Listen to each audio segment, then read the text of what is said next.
You wake to silence, not the soft kind, the heavy kind. It sits on your chest like a wet blanket. The light in the room is small, dull. There's a cup on the table, cold coffee, your name on a note you don't remember writing. You touch the glass. Your hands remember things your mouth forgot to say. It happens slowly, and then all at once. A single quiet can undo more than 1,000 cruel words. Listen, you can feel it, the way silence carves rooms inside you.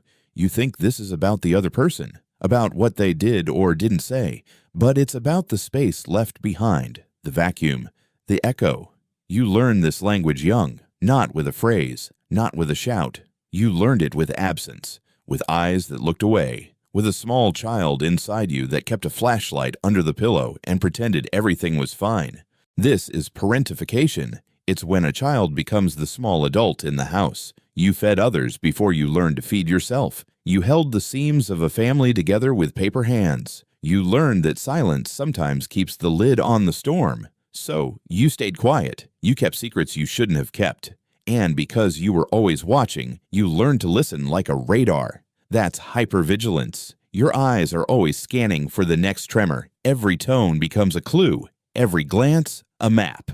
You can't relax. Not fully. Not ever. There's a survivor's logic to it, but it costs you peace. You walk rooms like they're minefields. You apologize like you owe rent for your body. You are allergic to confrontation because in the past, confrontation meant the house might break. So you trade truth for quiet. You trade self for survival.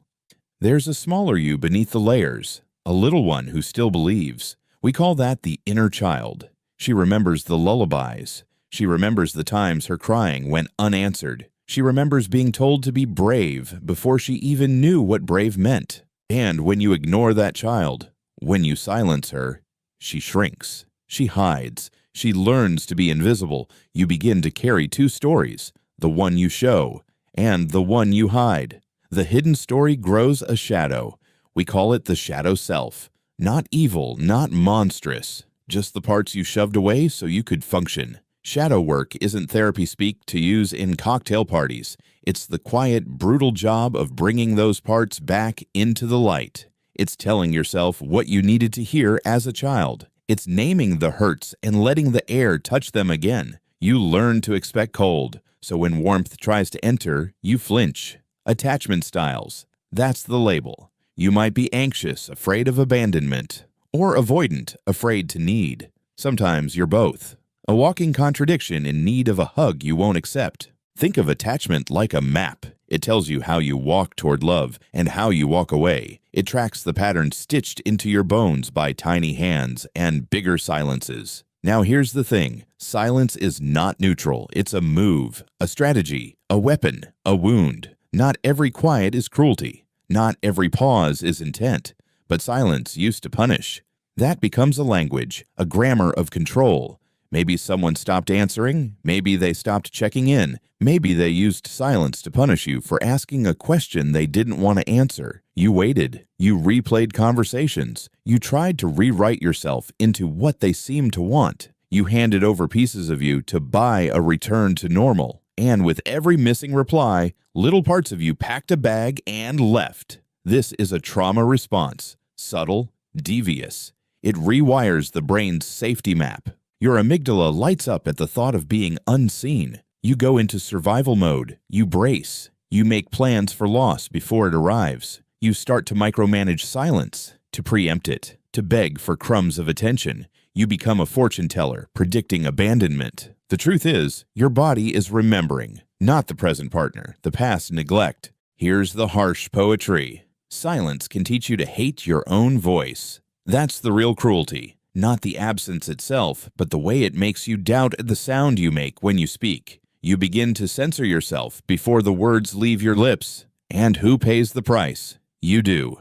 Small joys, small requests, the right to say, I need. You swallow them into the hollow of your throat. You become a bank of unmet needs.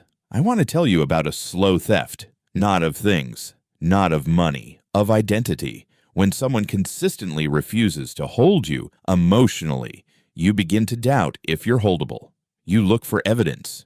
No one picks up the call. You must not be worth picking up. But listen, there's another name for what's happening. It's called emotional neglect. Not dramatic, not headline making, quiet, persistent, invisible. It's the absence of attunement when you needed it most.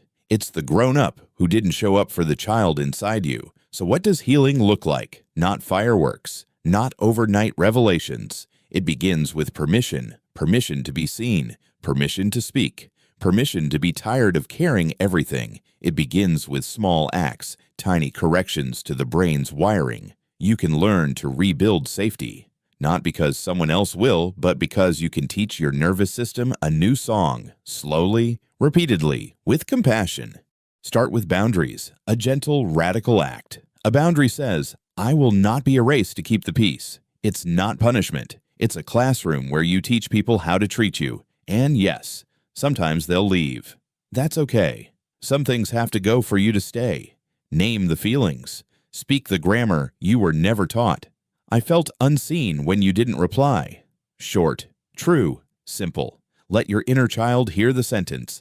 Let her know you see her now. Therapy is a tool. So is journaling. So is a friend who listens without solving. Shadow work is messy. It asks you to hold your darker parts and say, you are human. You are allowed. And when you practice, your nervous system changes. You stop sprinting toward imagined exits. You learn to stay in the room without dissolving. That's not weakness. It's recovery. It's courage you didn't know you had. Here's a hard truth. People will still hurt you. Some will do it by accident, some on purpose. But you can learn to recognize the pattern, to step away, to choose differently. You can cultivate people whose silence is the quiet between breaths, safe, full of space rather than a lock. You might wonder, is this selfish? Is wanting to be held too much? Wanting to be held is human. Wanting attunement is human. It's the basic currency of feeling alive. You are not too much. You are not broken goods. You are a person who learned tactics to survive. Those tactics served you once, but now they might be costing you peace. So practice speaking, small sentences, honest ones. Practice failure. Try saying, I need you, and see what happens. Maybe the world will surprise you. Maybe it won't. But you practiced. You showed your inner child the courage of being heard. And if someone's silence keeps being a tool to control you, leave, not as vengeance, not as drama, as rescue for your own life. You get to choose where you live inside another person's mind. This is the work of reparenting yourself. Take the hand you once needed. Hold it now. Tell the small you what she wanted to hear. You were not the problem. You were a child who asked for love. You deserved it. This is not about blame. It's about clarity. You'll learn to spot the difference between a pause and a punishment, between distance and cruelty. You'll learn it by listening to your body more than your fear, and in the quiet that follows, when you are whole enough to hear the world differently, you'll notice something surprising. Silence no longer terrifies you. It becomes a room you can enter without bracing for death. You can sit with someone in silence and feel loved. You can sit alone and not feel empty. That's the real victory. If you're watching this, know two things. 1, you are not alone. This is more common than anyone admits. 2, you are repairable. Slow, messy, and real, but repairable. So go easy on yourself. Take the small steps. Teach the people around you how to be steady. Tell your story. Name the wound. Dress it with compassion. And if this reached you, if a line landed in the exact place it should, do one small thing. Subscribe. Because here, we keep telling the truth about what quiet does to people. We make films for the parts of us that felt unseen. We do the hard, quiet work of noticing. You owe yourself that much. You owe your inner child a voice. You owe your future the chance to be held differently. This is not the end of the story. It's a new sentence. A sentence you get to write, one honest word at a time. If you want more, stories that see the small things and name them. Hit subscribe, turn on the bell, come back. We'll sit in the quiet together, and this time, we'll listen.